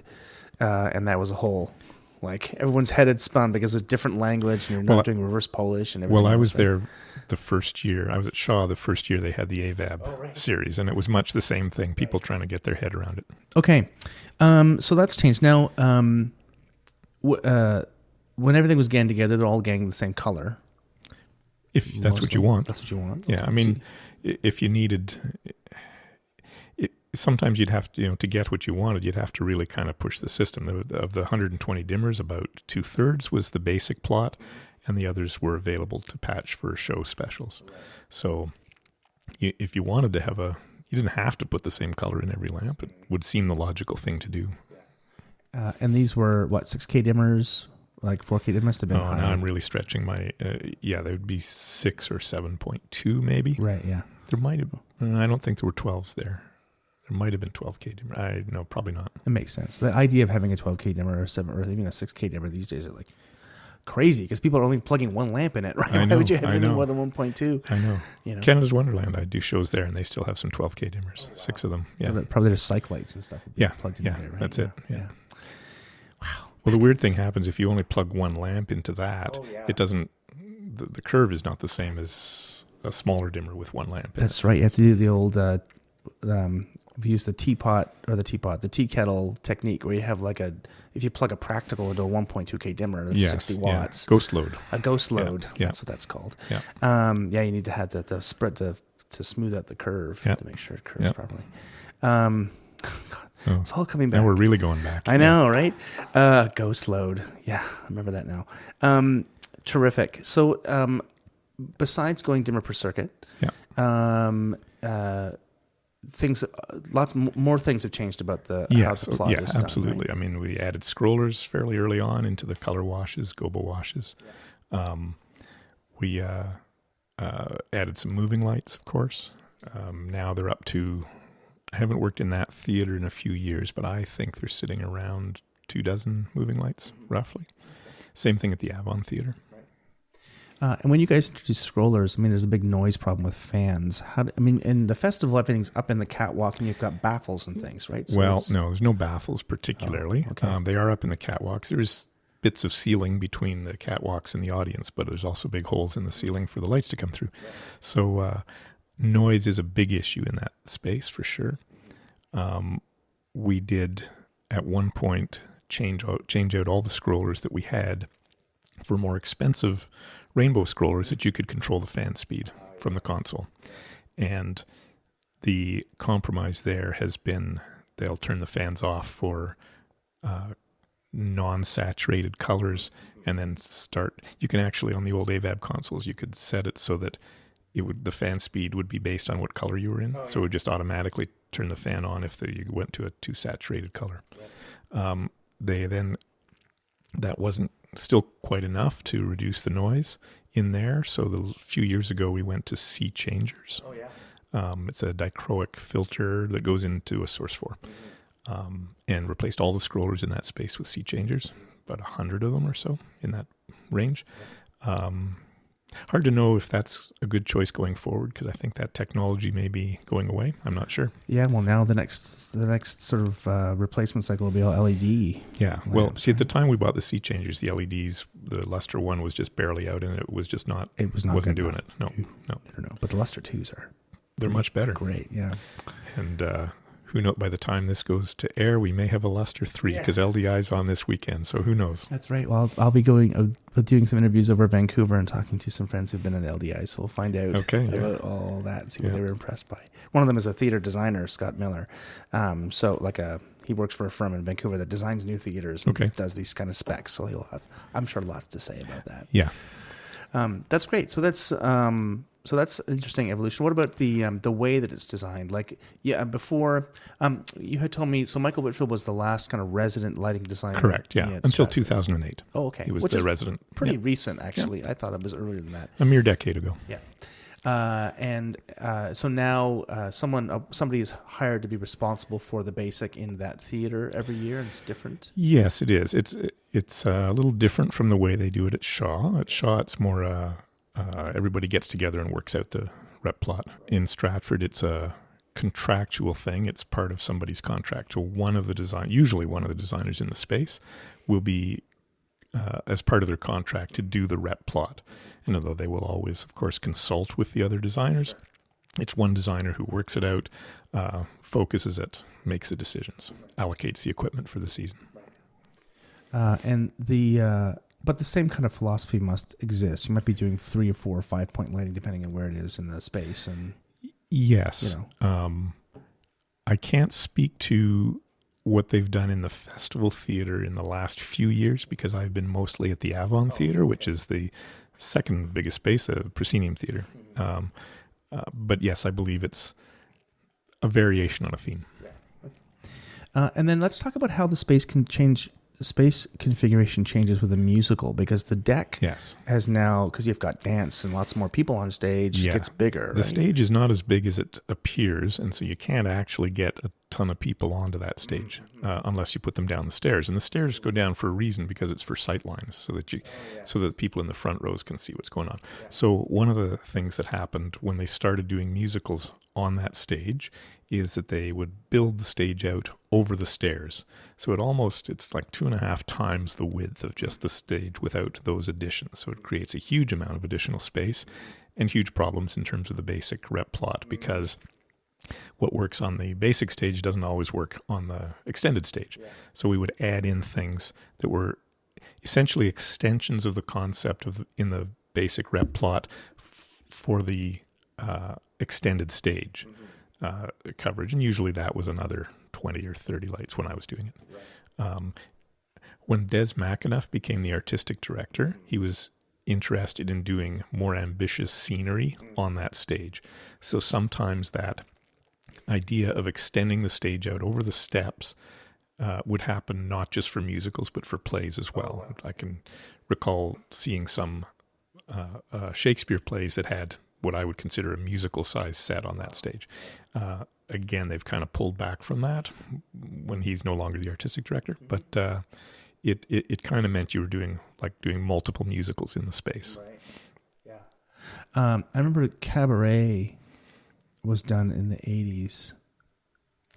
There have been 2. So there was one in the 80s and there was one we did in 2007, I think. Did the Cabaret in the 80s have a revolve? Don't know. I didn't see it. Okay. Okay, we won't talk about that then. Okay. I was curious. I'm like, I remember there being a revolve at the festival theater. Well, they have done revolves. I did a Fiddler on the Roof that had a revolve. It was a donut style revolve, so inside and outside would revolve separately. Isn't that nuts? At the festival theater with a 1-hour changeover. With a 1-hour changeover into a revolve. There's a time lapse video. I don't know if it's available online, but they have been showing it in the lobby on and off over the years so compressing that 1 hour down to 1 minute to see the changeover. How it happens. That's nuts. I mean, fascinating. And honestly, I mean, for all the engineering and work that the production design staff does, like the crew there is one of the greatest crews in the world, really, from everybody from the apprentices on up to the heads of department. There's a lot of experience there. Yeah. I worked with 357 in Kitchener. Okay. As a young apprentice. I wasn't an apprentice. I was permit. Okay. For a few years. Yep. Remarkable place to learn how to do theater because everyone is so. I mean, we were just doing truck and buses out of the Center Square, but they were all coming from Stratford to do those shows. Yeah, it's the same local. Yeah. It was very, very efficient, and no one was there to screw around. Like it was like getting stuff done. Great. Like the festival, and let's talk about the Tom Patterson because it's now being replaced by the new facility. Yes. Anything you want to remind us? And again, I've spoken to a couple people about the configuration of the deck there, but it was a sort of extended thrust that Yes, was a little correct. less convoluted than the festival, right? Yes, it was. And the new one is going to have the same stage. great. It's just everything around it that's changing. Right. So the Tom Patterson stage was depending. The back wall had a couple of different positions over the years. So the biggest, I think, was 59 feet deep and about 19 feet wide. So you could land a plane on it if you were very careful. Yeah, 59 feet's like enormous. It is long for sure. And the biggest challenge from a performer point of view is it takes a long time to get to center stage from not being on stage. You know, you got to really move to get there. It was I did the rep plot in there for a number of years, and it was very similar in many ways to what we do at the festival. The only problem is you can't actually get to lights to change color or gobos or shuttercut templates. Have we talked about shuttercut templates? Did we? Okay. And so you had to kind of do a focus and live with your decisions for the season. It's a very intimate space. The audience, most of the audience are actually very close to the stage, so it can make for a very powerful show when you're watching it. The new stage is, the new theater is going to change all of the support facilities around. So there'll be dressing rooms, there'll be a trap room, there'll be, I haven't been involved in the renovation except to just see the plans like everybody else, but the lighting rig overhead is going to change to a catwalk system, more like the festival, so there'll be access to things over there. That's great. And it used to be, I mean, in the winter, it was a badminton It space, was, yes, right? yes. Up until, I can't remember the year. The festival actually bought the building, I think. Okay. Did they buy the building? They either bought the building or they arranged a year-round lease or something. I don't know the details. So the badminton court moved out 6-7 years ago, something like that. Okay. So much the same way as the courthouse in Shaw was for most of the year was or most of the year in the winter and the fall it was an event space, but a ballroom kind of rectangle, right? And then they would build up. Everything came out. Yeah. Terrific. And that was, and obviously you brought in, power must have been an issue. They must have had to upgrade the power at the Tom Patterson eventually, like originally, right? To get yes. in there. I think there were several upgrades over the years. Mm-hmm. It was actually a performance space before the festival existed. Oh, okay. There was dance bands would come in there back in the 40s. There's a recording available of Billie Holiday singing in there. Wow. There's a recording of the Oscar Peterson Trio playing in there. There's a recording of Duke Ellington Orchestra playing in there. So, and some of those are kind of pre or around when the festival started. Right. When the festival started, it was also about music, not just Shakespeare. Yes, I do recall. I do have a Oscar Peterson Trio at the Shakespeare, at the Stratford Shakespearean Festival. It's a great album. It's a great album. And that was recorded in the Tom Patterson, or what was the? I think that one was I think was at the Festival Theater, but there is another one I think. Maybe misleading. I can't remember. Okay. But that is a great album. It's a great album. I hunted it down on vinyl for a long time. And literally a month after I bought it on vinyl in New York, it came out on CD. Yeah, of course it did. Yeah. Of course it did. But still, to have it on vinyl would be awesome. Yeah. Now I'm going to start hunting for that. Great. I'll lend you mine. Oh, okay. Thank you. Anything else that you want to talk about at Stratford that was specific about that process? I think we've kind of exhausted. Yeah, probably we have. I mean, my process is a little bit what was sort of taught to me when I first started working there. You know, so it's not that I have brought this to the table, but I learned it there. The idea of making a strong statement and then filling in with areas around, rather than the thing of having, I'm going to have a warm area from this side and a cool area from this side, and that's how I'm going to do my key and fill kind of thing. The idea is you have a strong key from a direction, and then you fill from everywhere. And I find it works well. Not everybody uses that style, but and just the importance of looking at the show from all sides, because it is dramatically different. Yeah. And how? I mean, you preview forever there, at both festivals, but that must give you ample opportunity to move around. And It does, except that there's this funny thing they do in both festivals now, because I was just at Shaw this year, where your contract is finished at the third preview. That's right. So, yeah, you can come and look around, but there's no time to actually make changes. Fortunately, there's an extensive dress rehearsal process, so you've seen a number of run-throughs by the time you get to the first preview. Great. How do you deal at especially in the festival, with sort of seeing the floor as such a prominent part of every... Well, the trick is scene? that anything that bounces off the floor towards you, you will see much more strongly than the light that is coming from the direction of the audience member. So the usual trick that I would use, and it's not just me, but is to have gobos coming from sort of upstage positions bouncing off the floor. And so the people who are at 90 degrees to that won't see it nearly as strongly. But again, as we mentioned before, you do it for this guy for this scene and that guy for the next scene. And but yes, gobos on the floor, big thing. It is interesting because you started you assisted there quite early in your career, and built up your technique.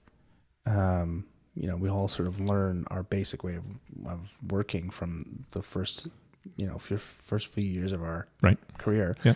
And I feel like people who work at the festivals, who have worked from the festivals for a long time, bring that technique, use that technique quite often about setting a statement and then filling in. And having, I remember doing, assisting Kevin Lamont on The Play's the Thing at Soul Pepper, back when it was at the Premier Dance Theater, when it was called the Premier Dance Theater, whatever it's called now. Right. And even though we were doing rep. I think it was in rep with Endgame. So maybe this is a bad example because it was not a standalone play, but it was still a standalone production. But you still had enough. Like, he used that technique as well to like that show, where he would start with one thing and then all this other stuff would be to come in and layer in on top of it, just to be able to see and to fill in the bits. Yeah. So it seems like a common thing from festivals. It's every show is different, but sometimes you want to have the collection of tools that you're used to working with and that are gonna work. Like I'm in a proscenium situation. I very much like using high side light, right?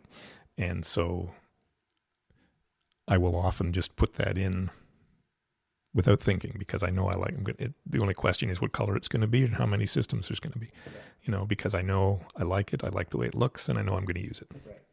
I remember doing a show. I didn't do a lot of opera when I was working, but I worked out at Mississauga Opera when Mississauga Opera was a thing. And we had an Italian director in who didn't speak English. He spoke like a dozen other languages, but he seemed to be enamored and thought that it was the most important lighting position for opera was from the box booms close to the pros. So you have this kind of light coming out at a high front. Right. And that that was the angle, he thought for him that was opera. Like, you had to have this light coming down on the performer, down center or whatever. Is there anything like that you can, or is this no, I would never generalize like that. No, of course not. It is interesting that I think people see things differently.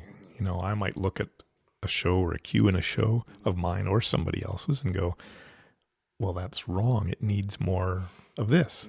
Whereas somebody else, like the director, might look at it and say, well, no, it needs more of that.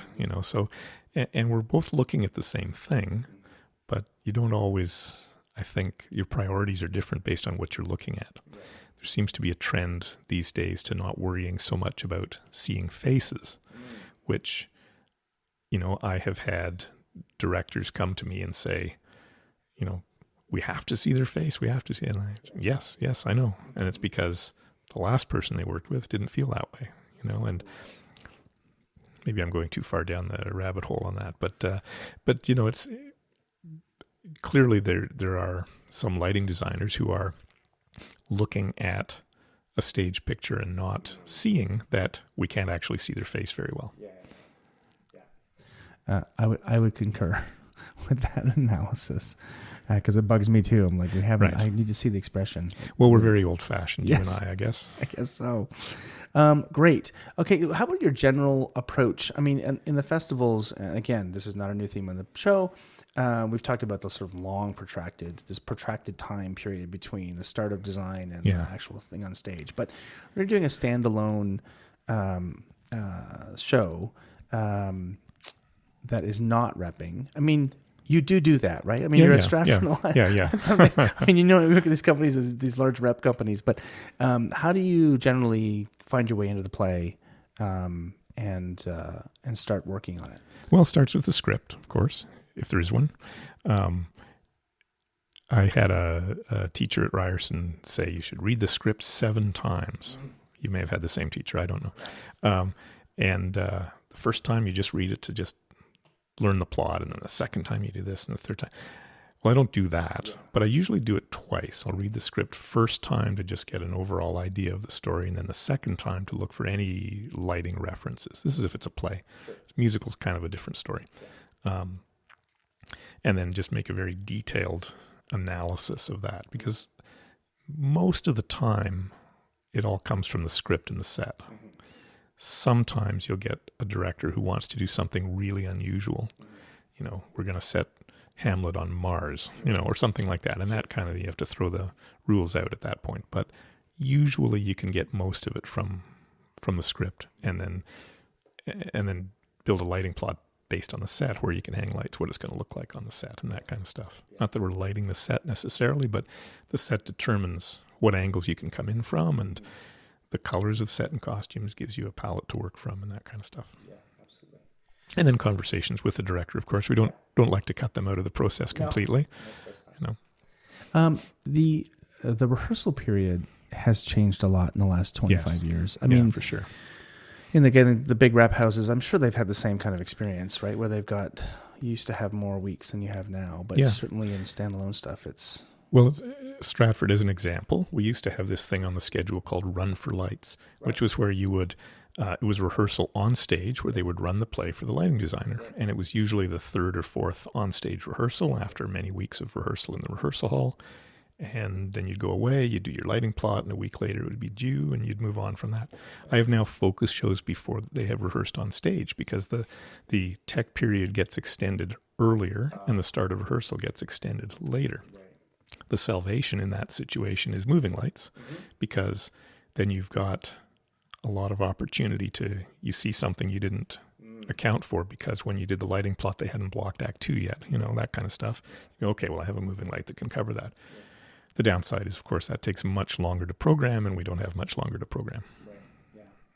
Yeah. Do you save their time there by building groups and doing all the things you groups, have to? palettes, all that stuff. All that stuff. Usually here we do here in Stratford, we do a 4-hour call before the queuing session that is called LX Tech, which can, you may spend the whole time just getting everything to work properly, but you can often spend that time making moving light palettes and groups and all that stuff. Yeah, tons of groups. Yeah. I mean, you have to. You can't freelance that or freelance that stuff. You have to you have to work on it beforehand. Yes, yeah, for sure. And how? Has the use of moving lights? I mean, certainly once you have scrollers, like looking at the whole kind of trajectory of technological change at Stratford, scrollers certainly made a huge difference. Now there's like 12 or 15 different colors you can have instead of, or it changes your changeover process too, because now you don't have to change colors in those lamps. Yes. How do you see the introduction of moving lights? Like how long have you had that kind of technology at Stratford, and how has it changed the design? Well, we started with a couple of just moving yoke fixtures, auto yoke, city theatrical auto yoke. Yeah. I think we had some AVAB ones before that. We got a big grant, I think it was in 2006, to buy a bunch of Vari lights. And we bought a bunch of VL 1000s and VL 3500s. And one of the tricky things in the Tom Patterson Theater, the old one, not the new one, but the old one, is getting access with a ladder. It was very tricky in some places. So they decided to spend the money to say, okay, we're going to put in these moving lights, these Vari lights. There was 8 of them, 10 of them, I can't remember, in positions that are very hard to get to with a ladder. So that kind of made sense. And the other theaters had some as well. Now we're faced with the interesting thing that those lights are now wearing out. And so we have been getting money to start replacing them. Never enough, never as much as we would like, but over time they have been getting replaced. And I know that not on my shows, but on some of the other shows, they've been bringing in some LED moving light fixtures as well. Right. And did that change? I mean, besides helping with the contraction of the rehearsal period, did it change the way that design was approached, or was it really? Yeah, just I think it does, because you leave making decisions till later, right? And you kind of have to, whereas in the old days we would go, okay, there's a soliloquy downstage left, so I need to hang a special for that. Oh no, wait, it's in the round. I need to hang 3 specials for that, or 2, or whatever. And so you would hang that as part of your plot. And then if they moved the soliloquy to downstage right, you would go, okay, I can catch up with that on Thursday, Whereas now you go, okay, give me 2 minutes and I'll change that. So I think it does change the process, just because you have the flexibility. You don't necessarily have to have all the decisions pinned down ahead of time. That said, it's still a good idea to pin down as much as you can. If you don't think it through thoroughly ahead of time, you can end up in a situation where you have a moving live, for example, because you decided you're going to use it down left in this cue, and then the very next cue you're up stage right, and there's nothing in between. So if you plan it out, you can say, okay, I'm going to use this moving light for that cue and a different moving light for that cue, and work it all out rather than having to fix it in the mix, as it were. Yeah, tracking is one of the biggest kind of thorns in that kind of issue. Although now most boards do auto tracking.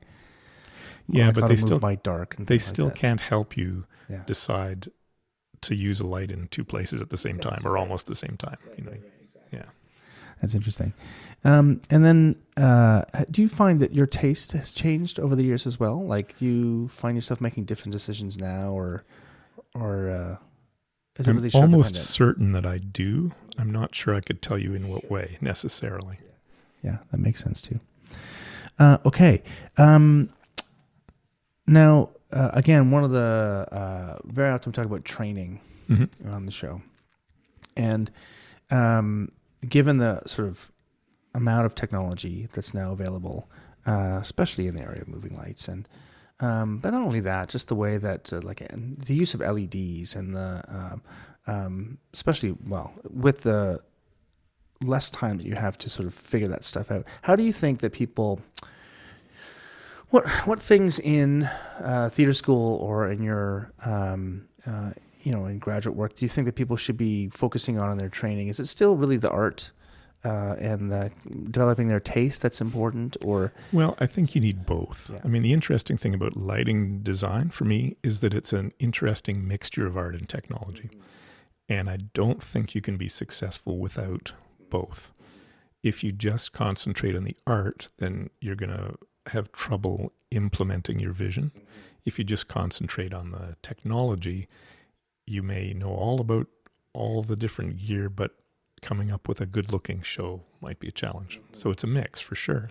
You definitely, I think the schools now, I do shows at Sheridan College. I did a show at Ryerson a few years back. And I think, and I do talk to people who are recent graduates of some of these programs, and I think they're doing okay with covering the technology. I think the students always feel the schools are 3 years behind, which when you and I went through was not a big deal, but now it is, right? And so you have to stay on top of the technology for sure, but you don't want to get lost in it. I think it's important to focus on art, see a lot of shows. Even if you see a show that you don't like, you can still learn something from it. You can look at the stage and go, wow, I would never do that. And if you see something you do like, you can go, yeah, okay, I'll steal that for my next show, that kind of thing, right? And go to museums. And I do feel that my Ryerson education, I don't know about when you were there, but when I was there, there was a little attempt at some art history and things like that, but I didn't feel it was nearly enough. Now, to be fair, it was not being sold to us as a design program. Lighting design was one aspect of a much larger program. So I don't want to be too critical about that, but I do feel that was a lack in my education for sure. When I have a designer or director come up and say, I think we should really try and make it look like, and they say a name that I don't recognize. I go, okay, yeah, just a minute, let me Google that, to see what and get an idea what they're talking about. But I mean, I do think a broader, like art history, even some architecture, perhaps, things about color that are not just what color is this gel or how do you make it out of an LED, but there's certainly a broader art education that can be very helpful. I certainly like the fact that they have built palettes for the Luster 2 that are gel colors, right? You say go to R51, Yes. and it's pretty close. It actually works now. It actually Yes. works. Yeah. Rather than having to think about RBGY, and then mixing and everything else, or making up your own colors that are exactly perfect. Right? Yeah. To get that tech out of the way is a really important step. Yes. Well, and also, in some lights, like with the very light VL1000s, you have to tweak the values for each lamp sometimes to get them the same, and that can take a long, long time. So to have something where you can just call for a color and boom, it's right there. That's great. Yeah. I think it's made a huge difference. I think I was really focused on tech when I first started, and knowing and like fascinated by Vari-Lights, in the mid '80s when they were like the king of, and had thought up of all the they had thought about the problem first.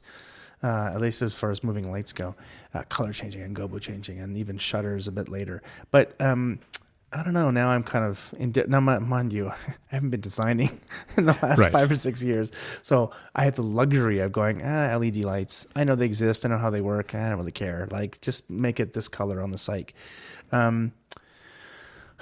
But you're saying that we should, like, obviously it's an important component to know about the differences between the lamps and choosing the right fixtures. Yes, but not just LEDs, because, I was in a panel a couple of years ago about LED lights, and it quickly became apparent that everybody in the audience were technical director types or technicians, mostly, not so much designers. And the big assumption that everybody made is, let's go all LED. It's great. It's perfect. And I'm kind of going, whoa, now hold on. I disagree with that, because the Luster 2 is a big step forward for sure. It may be just, I know it's not just me, but we have to be a little careful, because I'm still not sure we're doing skin tones correctly, particularly when you have a mixed color cast, because you can. There's some interesting articles written about that, and how if you take LEDs and mix it to white, like you can match a incandescent fixture and an LED fixture mixed to white. They look the same on a white wall, and then you put other colors in front of them, and they're different because they achieve the color in a different way. And so I would be very reluctant to recommend an all LED rig. I'll give you an example. Macmillan Theatre in University of Toronto just got a big grant to update their lighting system for the first time in a very long time. And I was consulting on that with them a little bit. And they wanted initially to go to an all LED rig. And we have gone to a mostly LED rig, but we have also spec'd a few incandescent source 4s as part of that rig, just for those times when you might need a little more punch than the LEDs can do, but also, there are occasions when you just might want a color that you just can't get. I consulted with or talked to a few other designers who had worked in the space more recently than I have, because I haven't really done a show there since 2002. And almost all of them said, whoa, hang on, don't throw away all the incandescent gear. Right. So we kept their existing dimmer system in just for the possibility of renting incandescent gear if that was what was necessary. And we also spec'd a few. It's not a lot. It's a handful of source 4s, but they have that in the rig ready to go if they need it. Yeah, that makes a lot of sense. I feel like you should. Sorry. It's all right. I feel like to double up. Like I'd be wary about having an entire front light wash made of just LED lamps. You maybe want to have like an LED beside an incandescent, and just have that ability to bring up that. Yeah, but that's what theater consultants are pushing now, because of the power savings and the HVAC savings. You can save a ton of money by going to all LED. Yeah, and that's what the consultants are pushing. So that's what the vendors are selling. Mm-hmm. The Center in the Square just went again, just because this is where I am. The Center in the Square just went to all LED house lights. Right. They replaced their entire rig, and it was remarkable how it looks exactly like incandescent. Shaw just did the same thing at the festival. It's just incredible. But that's one purpose. It's serving one purpose. It has one color temperature or one, curve, and that's what you're looking for as opposed to this variety that we get. Yeah, and we're not worried about seeing our friends' skin tones. They just need to read my name in the program. That's Exactly. Well, that's great. I think that we'll leave it there. Anything else that you want to talk about? I don't think so. I think you've been very thorough. We covered all of it, eh? All right. Well, thank you so much. Well, thank you. Awesome. That's great.